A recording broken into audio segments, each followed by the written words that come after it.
After what my son-in-law said, I don't think there is much to say. But some things I have to say. So, for 1 week, my stomach is turning upside down because I saw so many comments on the tragedy that the only one who knew what's happening, it was me. And one word I didn't say.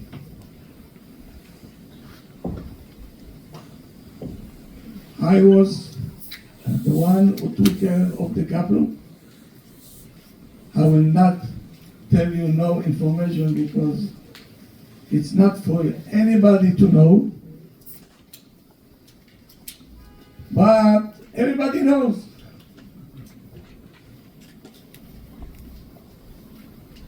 Everybody has to put his 2 cents in, not knowing any detail. And usually I don't comment on the chats. I just see and I said, at this time I had no choice just to get on the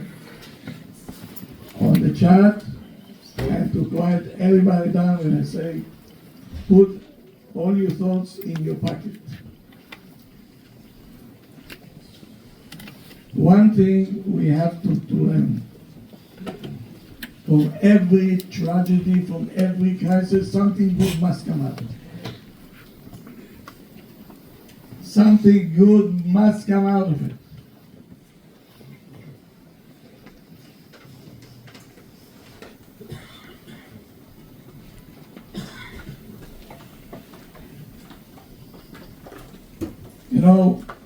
We were born in Israel.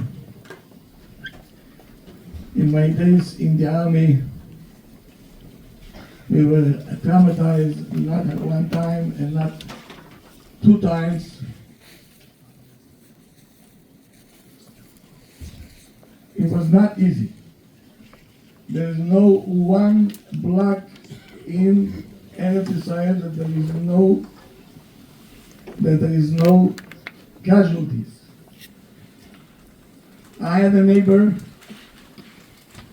Alav Shalom, a friend of mine, a dear one, his name was Chaim Fadli, Alav Shalom, in the war of Yom Kippur. He was a pharmacist in the army. He was a big guy, the only son to his parents. No sisters, no brothers. The only child. And the Egyptian, the Air Force, one of the plane attacked, maybe a mile away, and one piece of metal got into his heart while he was walking to the pharmacy to supply medicines for the soldiers. And he died on the spot. Now, who was the one to go and to notify the parents? That's a parasha. So I was off for a few hours home, and that's what I had to see. The army came, and they notified his parents. What I've seen there, it left me with a trauma for a long, long time. But something good came out of it because I said I must go and learn how to help other people get out of such a mess. And the only thing that can be very good, usually I come to speak here when Shabbat or the Super Bowl night, but I never knew that I have to come and speak in such an occasion, especially to someone that is so dear to us, Azaria. They just moved to be my neighbor a month ago.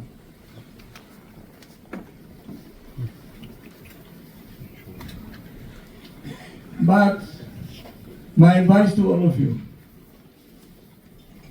and my advice is,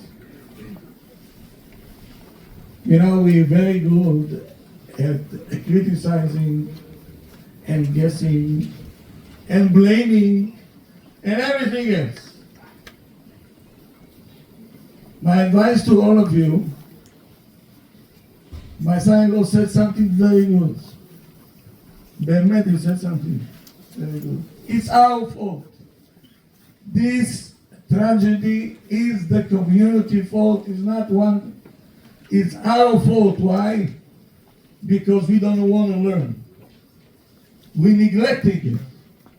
How many times we had workshops, Shlom Bayit ones, Chinuch ones. No one is there. Don't you care for your kids? Don't we care for our Shlom Bayit?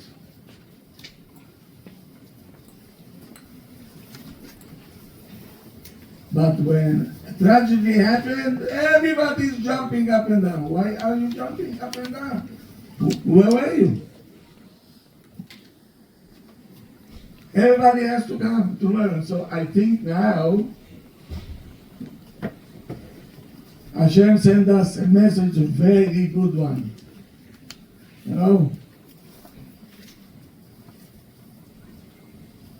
Am Yisrael, Hashem compared us to Zayit, to olive.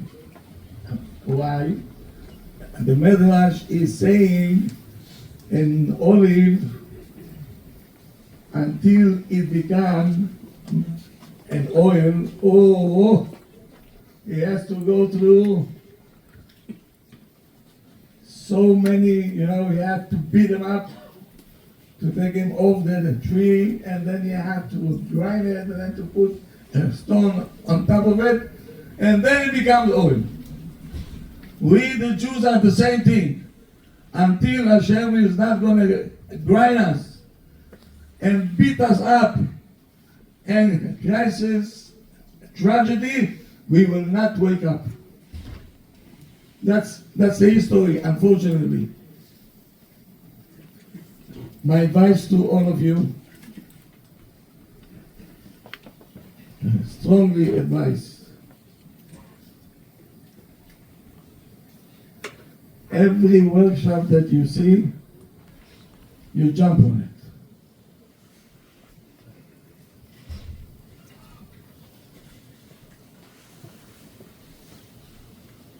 I'm saying it so many times.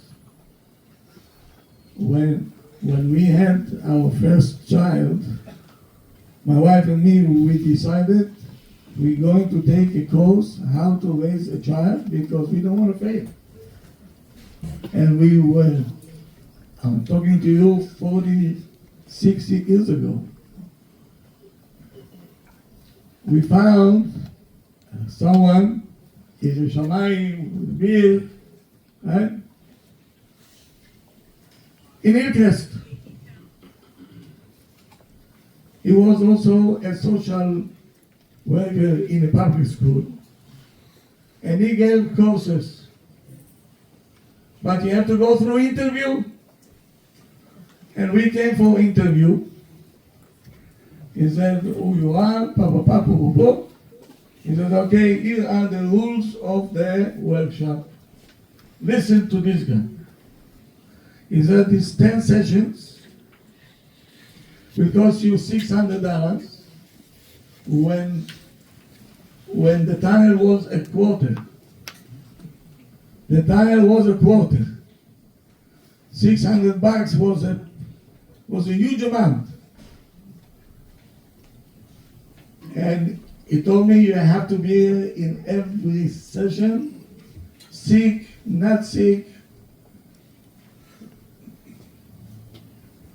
alive on a respirator, you have to be here. I told them, and what happened if I'm not here? He said, why can't you record? And then we're gonna hear it. He says, not by me. You have to be here. You have to pay everything in advance, and the money is not refundable. If one time you're not here, don't come back. Don't come back. I said, hey. What happens if we have a wedding, or if we have, the tragedy, or I don't know what? We should not go? So he told me, listen to the answer, and that's the punchline. The punchline is, he said, if the wedding of your friend or somebody else is more important for your own child, don't lie to yourself. Go home, you're not going to be able to raise a child. That's the word he told me straight. Like somebody punched you in the nose and you're bleeding. But it was such a shiur.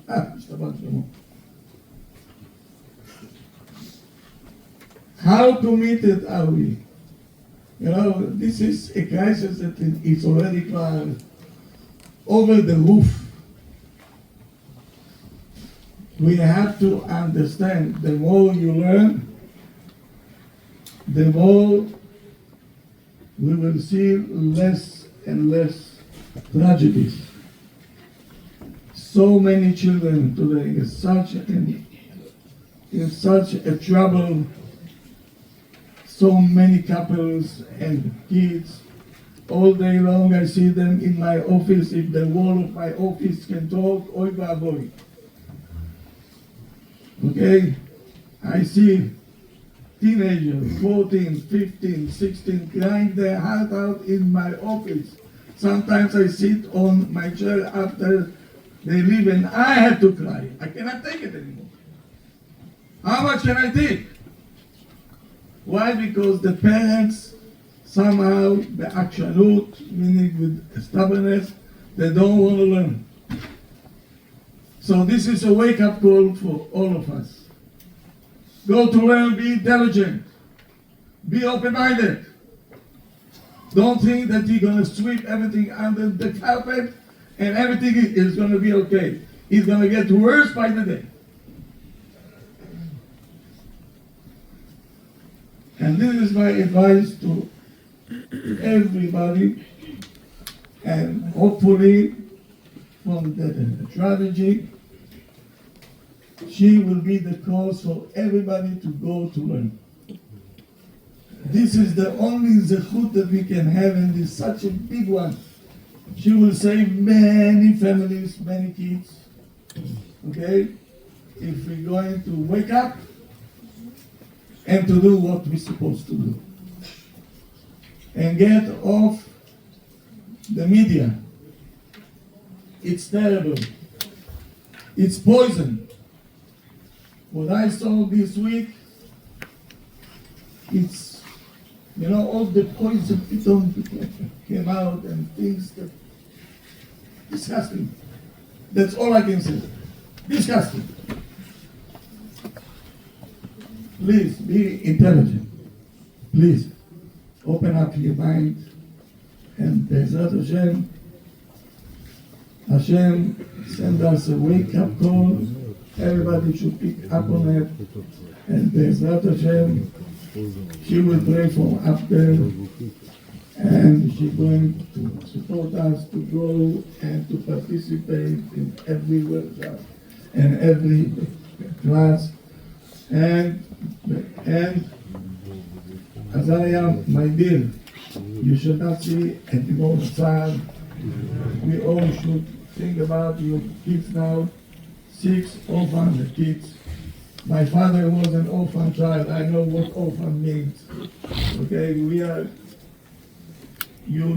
talking to a person that grew up by a father that was orphan. So I know what it means. You have to stay strong, and the parents from both sides, I'm sure they're going to help. Okay, they have a task now, they have a job. We're here also to help as much as we can, and B'ezrat Hashem, all you kids should be Talmidei Chachamim. Amen. And the Banot will be the wives of Talmidei Chachamim. Amen. Because somebody put on the chat, it is because of the COVID lifestyle. I'm telling you, I was ready to faint.